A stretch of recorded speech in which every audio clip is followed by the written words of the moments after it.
Hello. प्रणाम मित्रों। आज वीडियो बना रहा हूँ। देश खतरे में, धर्म खतरे में। तो देश खतरे में होगा, सबसे पहले उसकी पहचान यही होगी कि धर्म खतरे में है। अक्सर लोगों को आप सुनो, उनकी बातें सुनो, उनकी चर्चाएं सुनो, उनके व्याख्यान सुनो, तो वो क्या बोलेंगे कि सबसे पहले मैं अपने धर्म की रक्षा करना चाहता हूं, मैं धर्म को बचाना चाहता हूं, मेरे जीवन का उद्देश्य है धर्म ध्वजा को लहराना पूरे विश्व में। ये बड़ी बड़ी लंबी लंबी चौड़ी चौड़ी बातें करते हैं। मूर्खाधिपति गरीयसी, मूर्खों से भी बढ़ के। क्यों? क्योंकि घर बचाने की हिम्मत नहीं है और वो झंडे लहराते हैं देश को बचाने का। और सबसे मूर्खतापूर्ण बात क्या होती है, वो रोल मॉडल है इस देश के, इस राष्ट्र के, इस धर्म के, इस देश के रोल मॉडल जो हैं, वो अंधों की तरह बात करें तो क्या होगा? उसका सीधा सीधा अंधों के बारे में एक नियम है। गुरु नानक ने बोला है, अंधा अंधा ठेलियो दोनों को पड़ंत। ठेलियो मैंने धक्का देना, अंधा अंधे को तो चलो चलो आगे चलो आगे चलो। तो अभी आगे चलने वाले अंधे की कोई आंख थोड़ी, वो भी अंधा, पीछे वाले भी अंधा, वो ठेलता है, चलो चलो चलो अंधे। उसको पीछे वाले को मालूम है कि इसको ठेलो, धक्का दो, वो गिरेगा, आवाज होगी, पता चल जाएगा आगे कुआं है। पीछे जो अंधा है वो ज्यादा समझदार है। देश में क्या हो रहा है, मुझे तो आश्चर्य होता है कि ये देश नहीं, धर्मशाला की तरह चल रहा है। मैं तो आधे विश्व में घुमा हुआ हूं, क्या उनके नियम है, छोटे छोटे देशों के भी क्या नियम है। आप भूटान को देखिए, आपका पड़ोसी है, बिल्कुल नजदीक है, लाखों इंडियन टूरिस्ट जाते हैं भूटान में। देखिए, कोई मस्जिद है वहां पे? नहीं। और मुस्लिम, ऐसा नहीं कि मुस्लिम नहीं है, कम से कम 10,000 मुस्लिम है भूटान में, लेकिन मस्जिद एक भी नहीं। क्यों? वहां उसने नियम बना रखे कि धर्म दो ही होंगे, एक बौद्ध धर्म, एक हिंदू धर्म। हम जानते नहीं तीसरे धर्म को, तो जो जहां से तुम आए हो वहीं जाके मस्जिद बनाओ। हमारे आने की क्या जरूरत है, मस्जिद बनाने की क्या जरूरत है? अगर यह मस्जिद नहीं है तो तुम काहे को रहते हो यहाँ पे बिना मस्जिद के? जापान में कोई मस्जिद नहीं है। मस्जिद छोड़ो, वो भूटान से भी 4 कदम आगे जापान। क्यों? कि वहां पे तो कोई किराए पे भी मुस्लिम नहीं रह सकता। और हिंदुस्तान में ये बातें करो, खरी खरी, सच्ची सच्ची, ये सच्ची बात बताओ, तो नैरेटिव क्या आता है कि ये तो हिंदू मुस्लिम कर रहे हैं। अरे भाई, गड़बड़ है तो वो बात कर रहे हैं ना, हिंदू मुस्लिम नहीं कर रहे हैं। अब ये बोले गंगा जमुनी संस्कृति, भाईचारा। अरे वो मूर्ख बहुत बना लिया।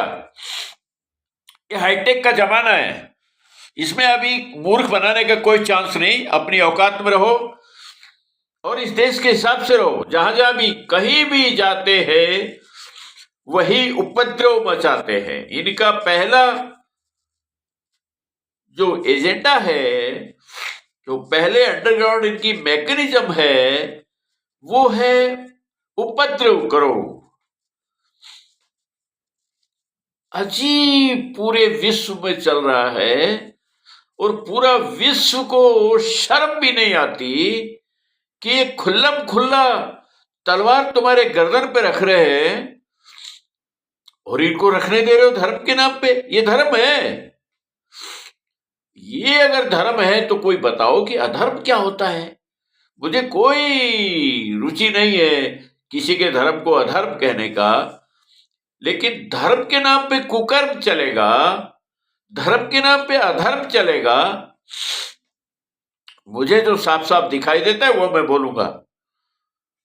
और हर वीडियो में मेरा एक टैग लाइन होती है कि उसके जो मैं बोल रहा हूं उसका जवाबदार मैं हूं, उसके लिए जो भी सजा बनती है वो मैं सहर्ष भुगतने के लिए तैयार हूं।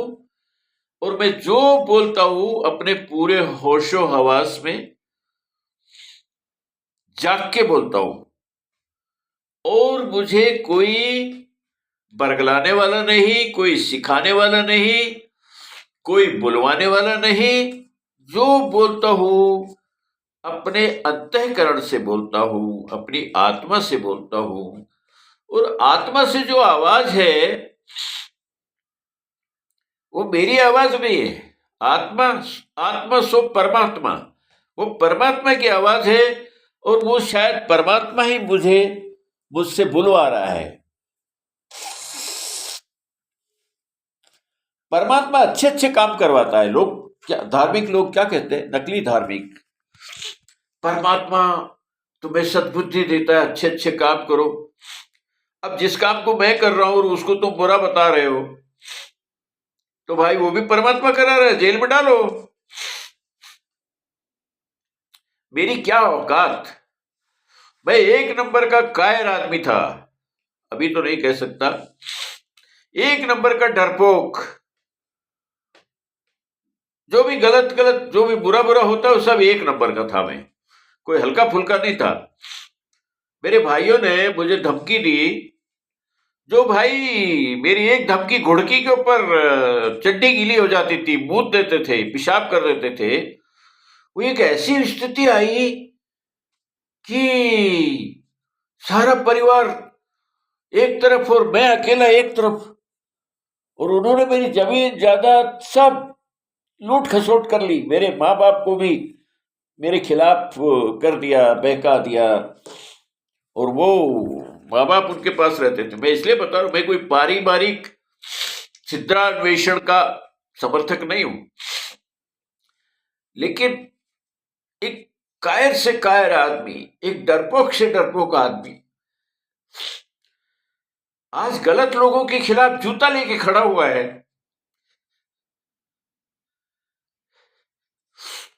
तो जरूर उससे कोई करवा रहा है। मेरी इतनी औकात भी नहीं, इतनी हिम्मत भी नहीं, और मैं ऐसा हूं भी नहीं। कौन करवा रहा है? वही करवा रहा है। जो इस दुनिया को चला रहा है वो मुझे चला रहा है। इतनी बड़ी दुनिया को, संसार को चलाने वाला आदमी मेरे जैसे छोटे छोटे से आदमी को चलाने में उसे क्या दिक्कत होगी?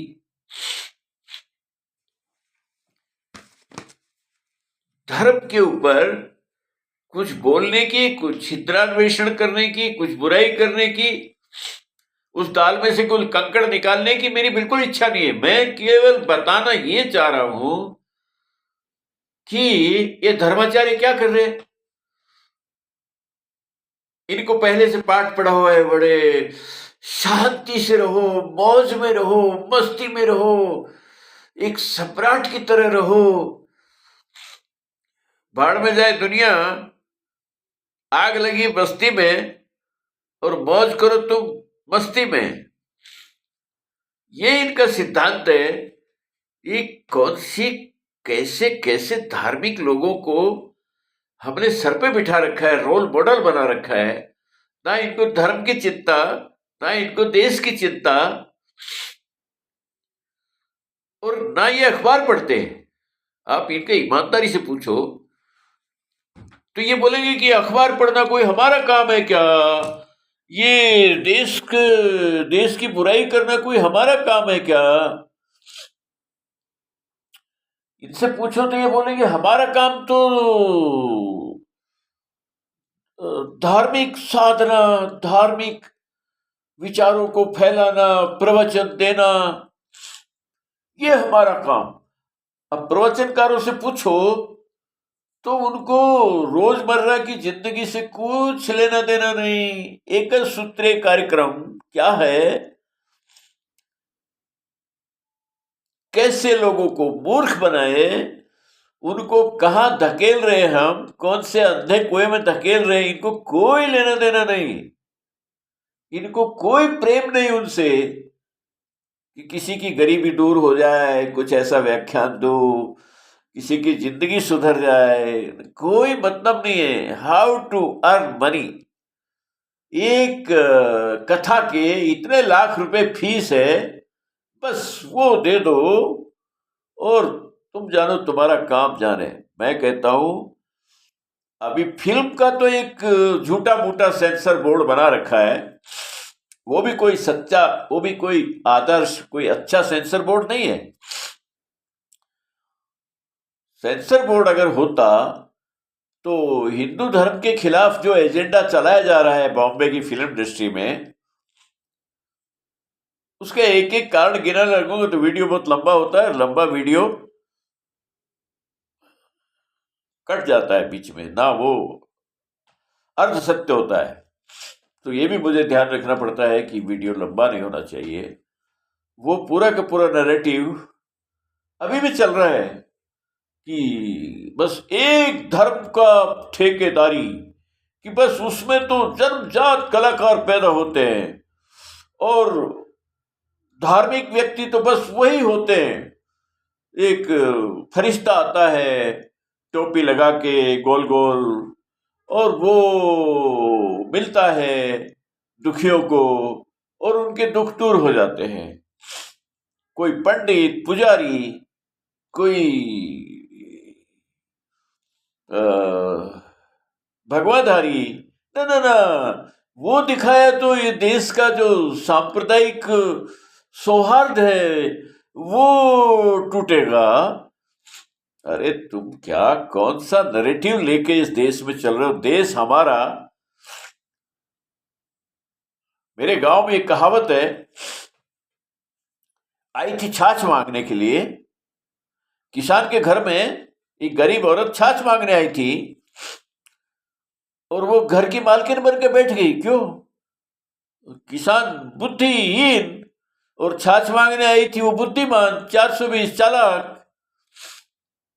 तो उनके साथ यही होता है, इस देश के साथ यही हो रहा है। ये शरणार्थी बन के आए थे, आक्रांता बन के आए थे, लुटेरे बन के आए थे और हमारे माँ बहन बच्चों के ऊपर अत्याचार किए खुल्लम खुल्ला, और फिर उसके बाद सर पे बैठ गए। बैठाने वाले कौन? हिंदू धर्माचार्य। एक राजा से युद्ध कर रहे, 4 राजा तमाशा देख रहे हैं। हिंदू हृदय सम्राट, उन राजाओं को बोला जाता था हृदय हिंदू सम्राट, हृदय सम्राट। और वो हृदय सम्राट तमाशा देख रहे हिंदुओं के कत्ल का, उनकी लूटमार का। एक राजा को पिटवाने में सारा सारा सारा प्रयास उन 4 हिंदू राजा का होता था, जो एक मुस्लिम आक्रांता, लुटेरा, वहसी, दरिंदा, वो एक राजा को लूटता, खसोटता, मारकाट करता। 4 हिंदू हृदय सम्राट राजा उसका तमाशा देखते थे। और जो हिंदू धर्माचार्य वो अपने मठों के अंदर ऐश कर रहे हैं, उनको कुछ पता ही नहीं कि समाज में क्या हो रहा है, ना अखबार पढ़ना, ना टीवी देखना, ना कितने रोहिंग्या है, उनको कोई लेना देना नहीं, वो भी इंसान है, उनको यही मालूम नहीं कि रोहिंग्या इंसान है कि हैवान है। तो ऐसे लोगों को तुमने धर्माचार्य बना रखा है, सर पे बिठा रखा है, रोल मॉडल बना रखा है, तो तुम्हारा क्या हाल होगा, क्या हस्त्र होगा, वो मुझे तो साफ साफ दिखाई दे रहा है। मेरा कष्ट यही है कि मुझे ये दृष्टि कहां से प्राप्त हो गई साफ साफ दिखने की। आज जो हालात है मुझे 2010 में दिखाई दिया था, अल्लाह के साथ में तन मन धन से जुट गया था, लग गया था अपना पैसे से। 3 साल तक क्या क्या क्या क्या काम किया, क्या मेहनत किया। उसके बाद वो आंदोलन फेल हुआ तो फिर मोदी लाओ देश बचाओ अभियान। मेरी क्या औकात, मैं एक मच्छर के जैसा आदमी जो अपनी दवा दारू का सारा पैसा उसमें बर्बाद कर देता है। एक जुआरी जैसा आदमी समझो मुझे, दांव पे लगा दिया सब कुछ। और उसका परिणाम क्या हुआ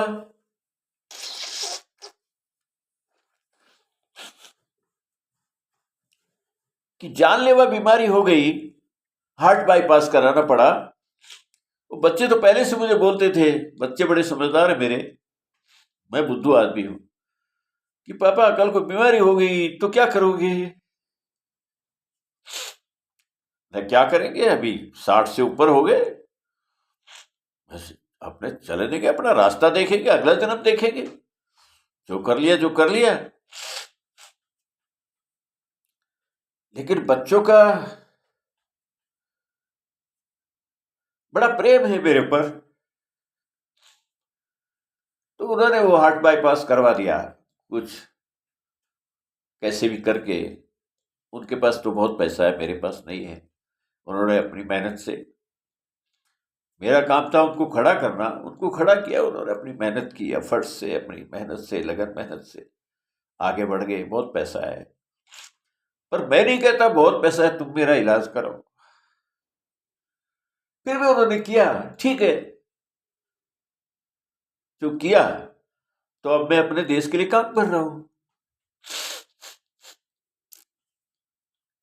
अभी भी कहते पापा ऐसा मत करो, वैसा मत करो। ये गवर्नमेंट तो चलो ठीक है, लेकिन आप इस गवर्नमेंट की भी टांग खींचते हो, मोदी की भी टांग खींचते हो, तो कल को ये सरकार नहीं रहेगी तो आपका क्या होगा। मैं बोला क्या होगा, ये बोनस की जिंदगी है, जेल में डाल देंगे तो और भी अच्छा। अब मैं अकेला रह रहा हूं 80 साल की उम्र में, तो जेल में कम से कम मुझे सहयोगी, साथी, कुछ सेवादार, कुछ तो मिलेंगे। अब से तो बढ़िया रहूंगा मैं, इसलिए मुझे वो चिंता भी नहीं है जेल में